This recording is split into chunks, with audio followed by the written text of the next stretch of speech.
राज्य भर के एसटी कर्मचारियों की मांगों को लेकर मुंबई में हुई सरकारी स्तर के बैठक में 6,500 रुपए की मामूली बढ़ोतरी की गई, लेकिन अन्य मांगों पर चर्चा नहीं हुई। इस बैठक में गुणरत्न सदावर्ते ने विवाद खड़ा कर दिया। गुणरत्न सदावर्ते देवेंद्र फडणवीस के आदमी हैं, ऐसा आरोप महाराष्ट्र एसटी वर्कर्स कांग्रेस के नेता श्रीरंग बर्गे ने लगाया। वे कोल्हापुर में आयोजित एक प्रेस कॉन्फ्रेंस में बोल रहे थे।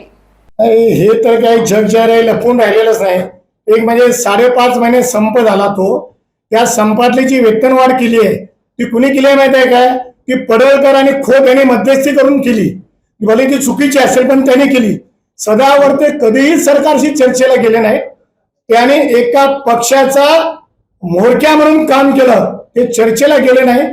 त्याला मागच्या सरकारला बदनाम करायचं होतं आणि त्याच्या मागे कोण आहे सगळ्यात व्हिडिओला माहिती आहे, त्याच्या मागे देवेंद्र फडणवीसच आहे। त्याच्यात लपायचं काय कारण? सगळे जे फॅक्टर आहेत सदावर्तेंच्या विरोधात बोलणारे ते सगळेच बोलतात। त्याला मी काही वेगळं सांगण्याची गरज नाहीये, पण मला याच्यात राजकीय रंग आणायचा नाही।